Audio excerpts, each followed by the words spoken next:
السلام علیکم ورحمۃ اللہ وبرکاتہ۔ محترم عزیزوں اور دوستو، آج کل ہر شخص پریشانی مصیبت میں گھرا ہوا نظر آتا ہے۔ ٹینشن اور ڈپریشن کے بہت سارے لوگ شکار ہیں، یہاں تک کہ بہت سے لوگ خودکشی بھی کر لیتے ہیں ٹینشن اور ڈپریشن میں آ کر۔ بہت سے لوگ قرضوں کی وجہ سے، بینکوں کے لون کی وجہ سے اور سودی قرضوں کے اندر ایسے الجھ جاتے ہیں کہ وہ قرض ادا نہیں کر پاتے اور اخیر میں ٹینشن اور ڈپریشن میں آ کر وہ خودکشی کر لیتے ہیں۔ بہت سے لوگ ایسے ہیں جن کی زندگی آج تو اچھی خاصی گزر رہی ہیں، لیکن وہ مستقبل اور فیوچر میں اپنی اولاد کا سوچ سوچ کر ڈپریشن میں چلے جاتے ہیں، ٹینشن لیتے ہیں کہ ہمارا کوئی اتنا بڑا کاروبار نہیں ہے، گھر نہیں ہے، تو ہماری اولاد ہمارے بعد کیسے گزارا کریں گی۔ تو یہ ساری چیزیں ہیں میرے عزیز اور دوستو۔ ہم لوگوں کو چاہیے کہ ہم اپنی پریشانیوں کا، اپنے غموں کا علاج قرآن کریم میں ڈھونڈیں، نبی پاک صلی اللہ علیہ وسلم کی احادیث میں ڈھونڈیں۔ یقیناً ہمیں قرآن و حدیث میں اپنی پریشانیوں کا، اپنی بیماریوں کا اور اپنی تکلیفوں کا حل قرآن کریم اور احادیث میں ملے گا، لیکن آج ہم قرآن و حدیث میں اپنی پریشانی کا حل تلاش نہیں کرتے، بلکہ دنیا والوں کے سامنے ہاتھ پھیلاتے ہیں۔ میرے عزیز اور دوستو، آج میں آپ کو ایک ایسا نبوی عمل بتلاؤں گا، آپ صلی اللہ علیہ وسلم سے ثابت ایسا عمل بتلاؤں گا کہ اگر آپ خود یہ عمل کرتے ہیں تو آپ کو کبھی بھی ڈپریشن نہیں ہوگا، فکر نہیں ہوگی، آپ کے اوپر چاہے کتنا قرض ہو وہ قرض ادا ہو جائے گا اور رزق کی تنگی آپ کو کبھی محسوس نہیں ہوگی۔ اور اس عمل کا فائدہ میں آپ کو بتاؤں، آج میں آپ کے سامنے 3 عمل بتاؤں گا۔ سب سے پہلا عمل تو اس کے اندر یہ ہے کہ آپ کو کبھی رزق کی تنگی محسوس نہیں ہوگی، اور آپ کی اس دنیا سے رخصت ہونے کے بعد آپ کے اولاد بھی کبھی بھی رزق کی تنگی کی شکار نہیں ہوں گی، کبھی بھی فقر و فاقہ انہیں لاحق نہیں ہوگا۔ دوسرا عمل قرض اور غم اور پریشانی اور ڈپریشن سے نجات کے لیے بتلاؤں گا، اور تیسرا عمل بھی قرض ہی کا ہے، قرض کی ادائیگی کا ہی کا ہے، لیکن وہ اسپیشل ہے کہ اگر کسی کے اوپر پہاڑ کے برابر بھی قرض ہوگا اللہ رب العزت اس کو ادا کر دے گا۔ تو سب سے پہلا عمل یہ نبوی عمل ہے، اور اس عمل کا فائدہ یہ ہے کہ اگر آپ یہ عمل کرتے ہیں تو اللہ رب العزت اس عمل کی برکت سے آپ کو بھی کبھی فقر و فاقے کا شکار نہیں فرمائیں گے، اور آپ کے اولاد بھی آپ کے اس دنیا سے رخصت ہونے کے بعد فقر و فاقے کا شکار نہیں ہوں گی۔ یہ عمل کیا ہے؟ یہ عمل ہے روزانہ مغرب کی نماز کے بعد سورۃ الواقعہ جو 27ویں پارے میں ہے، آپ کو ایک مرتبہ پڑھنا ہے۔ آپ خود سورہ واقعہ پڑھیں اور اپنی اولاد کو بھی اس سورت کے پڑھنے کا اہتمام کرائے۔ یقین جانیے اگر آپ نے یہ سورت پابندی کے ساتھ پڑھنے کا عمل شروع کر دیا، اپنے اولاد کو پڑھنے کا پابند بنایا، تو آپ اس دنیا سے رخصت بھی ہو جائیں گے، تب بھی آپ کے اولاد کو کبھی فقر و فاقے کی شکایت نہیں ہوں گی۔ اس لیے کہ بات حدیث شریف سے ثابت ہے۔ ایک حکایت اور واقعہ میں آپ کو سناتا ہوں۔ حضرت عبداللہ ابن مسعود رضی اللہ تعالیٰ عنہ جب بیمار ہوئے، مرض الوفات میں اخیر وقت تھا، تو حضرت عثمان غنی رضی اللہ تعالیٰ عنہ اس وقت کے خلیفہ تھے، وہ عیادت کے لیے حضرت عبداللہ ابن مسعود رضی اللہ تعالیٰ عنہ کے پاس گئے، اور جا کر حضرت عبداللہ ابن مسعود رضی اللہ تعالیٰ عنہ سے کہا، ما تشتکی، تمہیں کس چیز کی تکلیف ہے، کیا شکایت ہے؟ تو حضرت عبداللہ ابن مسعود رضی اللہ تعالیٰ عنہ نے کہا، ذنوبی، مجھے میرے گناہوں کی شکایت ہے۔ یہ اللہ والے تھے، یہ اتنے نیک ہونے کے باوجود اپنے آپ کو گنہگار سمجھتے تھے۔ تو حضرت عثمان رضی اللہ تعالیٰ عنہ نے کہا، ما تشتہی، تمہاری کیا چاہت ہے، تمہاری کیا خواہش ہے؟ تو فرمایا، رحمت ربی، میں اپنے رب کی رحمت چاہتا ہوں، اپنے رب کی رحمت کی امید کرتا ہوں۔ تو حضرت عثمان رضی اللہ تعالیٰ عنہ نے کہا کہ میں تمہارے لیے کسی طبیب کو، ڈاکٹر کو، حکیم کو بلا دیتا ہوں، وہ آپ کا علاج کر دیں گا۔ تو حضرت عبداللہ ابن مسعود نے کہا، الطبیب امرضنی، ڈاکٹر ہی نے تو مجھے بیمار کیا ہے، یعنی ڈاکٹر کی مجھے ضرورت نہیں ہے۔ پھر حضرت عثمان رضی اللہ تعالیٰ عنہ نے کہا، میں آپ کے لیے بیت المال سے کچھ عطیہ بھیج دیتا ہوں، آپ وہ لے لیجئے۔ کہا کہ لا حاجت لی فیہا، مجھے اس میں کوئی حاجت نہیں ہے، مجھے اس کی کوئی ضرورت نہیں ہے۔ تو حضرت عثمان نے کہا کہ عبداللہ لے لیجئے، یہ آپ کے بعد آپ کی بیٹیوں کے لیے بھی کام آئے گا۔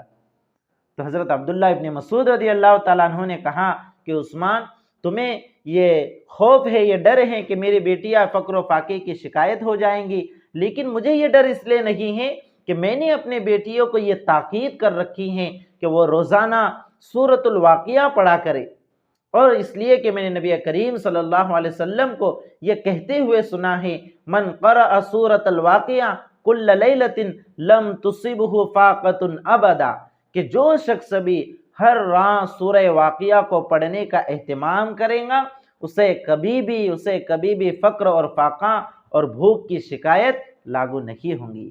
میرے عزیزوں اور دوستو، اللہ کے رسول صلی اللہ علیہ وسلم کا بتایا ہوا عمل ہے، تو اس عمل کو خود بھی کرے اور اپنی اولاد کو پڑھنے کا اہتمام کرائے، اور بہتر ہے کہ یہ سورت مغرب کی نماز ہی کے بعد پڑھ لے۔ اگر کسی کو مغرب کے بعد وقت نہیں ملتا، وہ عشاء کے بعد پڑھتا ہے، تب بھی کوئی حرج نہیں ہے۔ اب دوسرا عمل سنانے سے پہلے میں آپ کو ایک حدیث سناؤں گا، اور اسی حدیث کے تحت یہ عمل بھی آ جائے گا، بڑا ہی مجرب ہے اور نبی کریم صلی اللہ علیہ وسلم سے ثابت شدہ عمل ہے۔ واقعہ یہ ہے کہ ایک مرتبہ نبی کریم صلی اللہ علیہ وسلم مسجد میں تشریف لائے، تو آپ نے دیکھا کہ ایک انصاری صحابی مسجد میں بیٹھے ہوئے ہیں، جن کا نام حضرت ابو امامہ ہے۔ آپ صلی اللہ علیہ وسلم نے فرمایا، ابو امامہ کیا بات ہے، میں آپ کو ایک ایسے وقت میں مسجد میں بیٹھا ہوا دیکھ رہا ہوں جو نماز کا وقت نہیں ہے؟ اس لیے کہ عموماً نماز کے وقت مسجد میں آتے ہیں لوگ، اور خالی وقت میں اپنے کاروبار، اپنے کام کاج اور رزق کے کمانے کی فکر ہوتی ہیں۔ تو کہا کہ آپ کو ایسے وقت میں بیٹھا ہوا دیکھ رہا ہوں جبکہ کوئی نماز کا وقت نہیں ہے۔ تو حضرت ابو امامہ نے عرض کیا، یا رسول اللہ صلی اللہ علیہ وسلم، فکر اور غم اور پریشانیوں کا شکار ہوں، اور بہت زیادہ مجھ پر قرض ہیں، اس لیے پریشانی میں یہاں آ کر بیٹھا ہوں۔ تو آپ صلی اللہ علیہ وسلم نے فرمایا، ابو امامہ کیا میں تمہیں ایسے کلمات نہ سکھاؤں کہ اگر تم یہ پڑھو گے تو تمہارے سارے غم، پریشانیاں، ٹینشن، ڈپریشن دور ہو جائیں گے، اور اللہ رب العزت تمہارے سارے قرض کو ادا کر دے۔ تو ابو امامہ تو خوش ہو گئے، کہا کہ ضرور یا رسول اللہ صلی اللہ علیہ وسلم۔ تو آپ صلی اللہ علیہ وسلم نے فرمایا، صبح شام یہ دعا پڑھا کرو۔ یہ دعا میں اسکرین پر لگا رہا ہوں، آپ اسے یاد کر لیجئے، لکھ لیجئے۔ اللہم انی اعوذ بک من الہم والحزن، اے اللہ میں آپ کی پناہ میں آتا ہوں، آپ کی پناہ پکڑتا ہوں فکر اور غم سے، واعوذ بک من العجز والکسل، اور اے اللہ میں آپ کی پناہ میں آتا ہوں عاجزی سے، کم ہمتی سے اور غفلت و سستی سے، وَأَعُوذُ بِكَ مِنَ الْجُبْنِ وَالْبُخْلِ، اور میں آپ کی پناہ میں آتا ہوں بزدلی سے اور بخل سے، وَأَعُوذُ بِكَ مِنْ غَلَبَةِ الدَّيْنِ وَقَهْرِ الرِّجَالِ، اور میں آپ کی پناہ میں آتا ہوں قرض کے بوجھ تلے دبنے سے اور لوگوں کے ظلم و ستم سے۔ تو میرے عزیزوں اور دوستو، جو شخص بھی پریشانی، ڈپریشن کا شکار ہے، مصیبتوں میں گھرا ہوا ہے، اس دعا کو صبح شام پابندی کے ساتھ پڑھنے کا اہتمام کرے، اور انشاءاللہ اللہ رب العزت اس دعا کی برکت سے آپ کے ساری پریشانیاں ختم فرما دیں گے، سارا ڈپریشن ختم ہو جائیں گا، آپ کو کوئی شکایت باقی نہیں رہیں گی۔ تیسرا عمل، یہ عمل بھی حدیث شریف سے ثابت ہے۔ یہ عمل سنانے سے پہلے میں حضرت علی رضی اللہ تعالیٰ عنہ کا واقعہ آپ کو سناتا ہوں، تاکہ آپ کو اس عمل کی اہمیت سمجھ میں آئے۔ حضرت علی رضی اللہ تعالیٰ عنہ کے پاس ایک مرتبہ ایک مکاتب غلام آیا۔ مکاتب غلام ایسے غلام کو کہتے ہیں جس نے اپنے آقا کے ساتھ یہ معاہدہ کیا ہو کہ میں تمہیں اتنے روپے پیسے لا کر دوں گا تو تم مجھے آزاد کر دینا۔ تو جو اس میں روپے پیسے طے کیے جاتے ہیں اسے بدلے کتابت کہا جاتا ہے۔ تو ایک مکاتب غلام حضرت علی کے پاس آیا، آزادی بہت بڑی نعمت ہوتی ہے، تو آ کر اس نے کہا حضرت علی رضی اللہ تعالیٰ عنہ سے کہ میں نے اپنے آقا سے کتابت کا معاملہ کیا ہے، لیکن بدلے کتابت ادا کرنے پر قادر نہیں ہوں، میرے پاس اتنے پیسے نہیں ہیں۔ تو حضرت علی رضی اللہ تعالیٰ عنہ نے پھر یہ عمل بتلایا۔ اس عمل کو غور سے سننا، اور جو لوگ بھی قرض کے بوجھ سے پریشان ہیں اس دعا کو پڑھنے کا اہتمام کرنا۔ حضرت علی رضی اللہ تعالیٰ عنہ نے کہا، کیا میں تمہیں ایک ایسی دعا نہ سکھاؤں جو رسول اللہ صلی اللہ علیہ وسلم نے سکھائی ہیں؟ اگر تم یہ دعا پڑھو گے تو تمہارا اگر قرض پہاڑ کے برابر بھی ہوگا تب بھی اللہ رب العزت اس کو ادا کر دیں۔ اس نے کہا ضرور سکھائیے۔ تو حضرت علی رضی اللہ تعالیٰ عنہ نے کہا کہ اس دعا کے پڑھنے کا اہتمام کیا کرو۔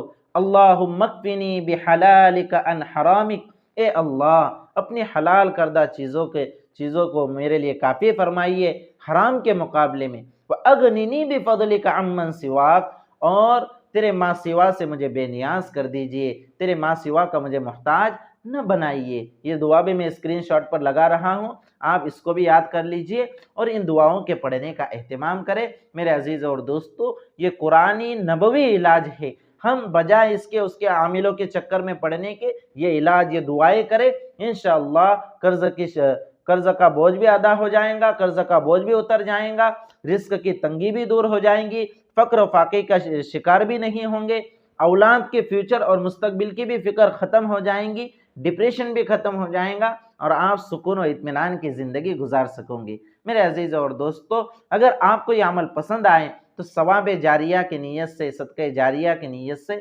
دوسرے لوگوں تک بھی پہنچائیں، تاکہ جو لوگ بھی قرض کے بوجھ سے پریشان ہیں، ڈپریشن کا شکار ہیں، وہ اس عمل کے ذریعے سے اپنی پریشانی کو دور کر سکے۔ اللہ رب العزت سے دعا ہے کہ اللہ رب العزت ہم سب کو شریعت مطہرہ پر عمل کی توفیق مرحمت فرمائے، اور جو لوگ بھی پریشانی قرض کے بوجھ سے پریشان ہیں، اللہ ان سب کی پریشانیوں کو دور فرمائے۔ والسلام علیکم ورحمۃ اللہ وبرکاتہ۔